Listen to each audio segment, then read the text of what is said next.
Alors, communauté, c'est vrai que c'était l'un des enjeux principaux de l'écriture et l'une des grosses séductions pour moi de ce sujet.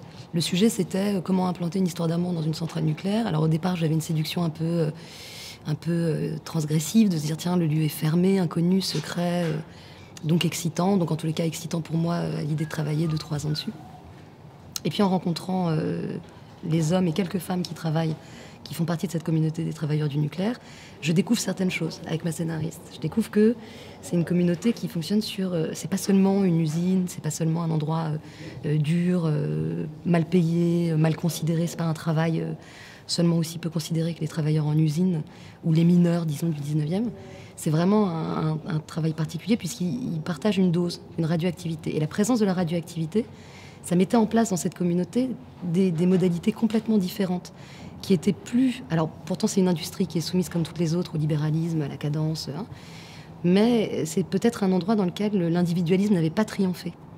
Et je reconnaissais dans cette communauté, sans faire son... Partager l'eau. Ouais. Partager jusqu'à l'eau. Oui, absolument. Ouais, c'est vrai. Bon, alors après, c'est des pauvres. Voilà, il y a quelque chose qui fait partie d'une vie difficile, plus misérable que d'autres. Mais une communauté dans laquelle l'idée d'une solidarité devait exister parce que c'est inscrit même dans leur travail. Parce que quand on est 2 dans une pièce, on prend plus de doses que quand on est 4. Et que quand on se met devant la zone qui crache. Bon, et tout ça, en fait, ça nous a passionnés, effectivement. Donc ça dessinait une communauté que j'ai adoré rencontrer. La deuxième expression qui me vient après avoir regardé votre film, c'est une expression anglaise, c'est « on the edge », sur le fil. Il y a tout le temps cette impression-là, c'est-à-dire à la fois dans le rapport amoureux, mais dans le rapport au travail. Oui, on the edge. Bon, j'ai un très mauvais anglais, mais je crois que j'ai compris. Sur le fil, ouais. rasoir, ouais, disons qu'on peut basculer. Moi, je suis toujours impressionnée quand des hommes fréquentent le danger et la mort quotidiennement. Ça, c'est vrai que je trouve que ça élève tout de suite les enjeux de récit. C'est peut-être une erreur d'ailleurs, parce que je trouve qu'il y a d'immenses metteurs en scène qui savent, avec des enjeux très triviaux, créer la même intensité. C'est peut-être d'ailleurs une erreur au début, de penser qu'il faut être tout le temps comme ça, sur le fil pour que ça ait du sens. Alors après, c'est vrai que ce qui me fascinait, c'était, dans ce film, il y avait quelque chose qui concernait l'invisibilité, quoi. Qu'est-ce que c'était que de filmer l'invisible, avec ce moment où on n'est pas amoureux, on tombe amoureux. C'est quoi ces tropismes? C'est quoi ces choses qui volent? Et c'est pareil dans la dose. Qu'est-ce qui fait qu'à un moment on est en bonne santé, qu'à un autre moment on n'est plus en bonne santé? Voilà, c'est vrai que c'est des enjeux que le cinéma peut filmer. Par les cinémas? Ouais, trop. Non, pas du tout, pas du tout. Le côté... Oui, d'ailleurs, Godard disait... Ralenti. Oui. Ralenti, qui est, pour le coup, vous utilisez le ralenti. Et un peu, 2 ou 3 fois, si ma mémoire est bonne, de l'usage du ralenti. Autrement dit, là, je vous demande de me parler de votre technique cinématographique.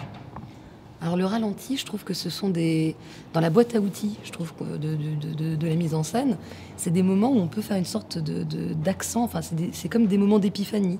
On a décidé qu'on allait créer un moment de légende dans le récit, se dire, alors voilà, on le vit en temps réel, mais on peut aussi le vivre au passé simple, et on peut aussi le vivre à l'imparfait, et dire, voilà un temps qui a compté dans l'histoire du héros. Et je sais que les moments où j'ai utilisé le ralenti dans le film, c'était pour... voilà, c'est comme chez Barthes, il y a les figures de l'amoureux. Là, c'est comme s'il y avait des figures de temps en temps qu'on décidait de saisir, de glacer un peu. Et le ralenti, ça nous permet de les glacer un peu. Ça nous permet de donner de stabilo-bosser, quoi, de surligner ce moment-là, pour moi. Stérilité.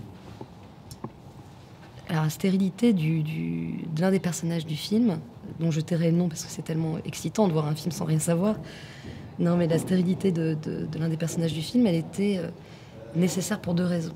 D'abord parce que c'était comme si on poussait jusqu'au bout les dangers que vivent les personnages. Donc on va prendre un personnage, on va décider de voir ce qui peut lui arriver au pire. Quand on travaille dans une centrale, qu'on a un métier aussi dangereux, qu'on fréquente la radioactivité quotidiennement, on peut peut-être devenir stérile. Bon. Et ensuite, c'était aussi la possibilité, alors paradoxalement, de créer un personnage féminin très libre. Alors, pour moi, le couple qui forme, Léa et Denis Ménochet dans le film, c'est une femme qui sait que son mari peut pas avoir d'enfant, mais elle veut lui en donner un. Et ça passe par une immense liberté, une réinvention de leur couple. Donc lui, parce que c'est aussi un personnage qui prend son nom d'ailleurs, ouais, qui fait plein de victimes. Bah, de toutes les façons, l'amour est nocif, quoi. On a lu beaucoup de livres. Et... C'est un pharmacologue, quand même. C'est à la fois nocif et remède. Hein. Oui, c'est délicieux, mais c'est toujours voilà, pourri à la fin, non. Enfin bon, en tous les cas,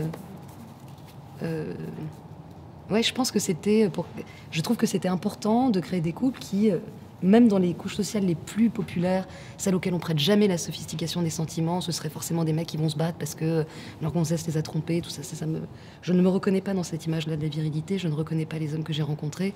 Et je pense que depuis très longtemps, il y a des hommes qui laissent leurs femmes avoir des amours ailleurs qu'eux-mêmes en ont et qu'il y a des réinventions, voilà, de l'amour qu'on peut trouver aujourd'hui.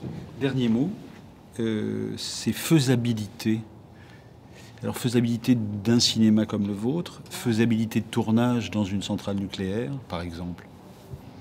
Ouais, et même faisabilité d'un film quand on tourne beaucoup d'hommes, qu'on est une jeune femme. C'était la première fois. Alors, la faisabilité, moi, je trouve qu'on est. Je suis très reconnaissante envers le système de production français. Alors, je sais qu'il est de temps en temps mal en point, qu'il est menacé, qu'il faut, comme tous les acquis sociaux, se battre pour que ça continue. Mais en tant que réalisatrice en France, je trouve qu'on peut vraiment fabriquer des films, pas seulement dans l'angle d'une industrie, mais aussi dans l'angle de l'art. Donc ça, je ne l'ai pas beaucoup vu à l'étranger quand je discute avec des collègues, des réalisateurs, des réalisatrices qui ont mon âge et qui ont vachement de mal à faire leurs films. Moi, j'en ai fait 2. Le premier a été un échec total commercial. C'est presque un problème que dans un pays, on puisse en faire un deuxième après l'échec que ça a été. Donc s'il y a un dysfonctionnement, il est plutôt là. Donc je suis bien contente voilà, d'avoir pu en refaire un. Je pense qu'on peut les faire. Si, dans ce sens-là, en réinventant des choses, oui. Oui, on est on est très privilégié, je trouve. Il faut beaucoup se battre et beaucoup conserver ces acquis-là. Ensuite, faire un film, elle est dure, il est dur ce mot. Hein. La faisabilité, il faut se réveiller le matin et le terminer, et ça prend longtemps. Faisabilité dans un monde d'hommes, faisabilité dans une centrale nucléaire. Oui, la centrale, j'ai toujours l'impression que quand on commence un film, il y a un truc qui est une sorte de point aveugle dans lequel tout le monde sait faire une usine à gaz.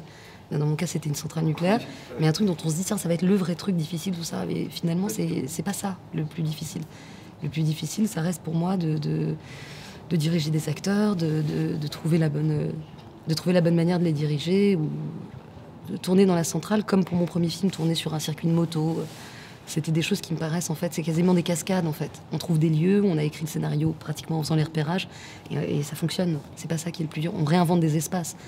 Mais voilà, c'était pas ce qui était le plus difficile. Merci. Merci. Pour Des mots de minuit, une suite.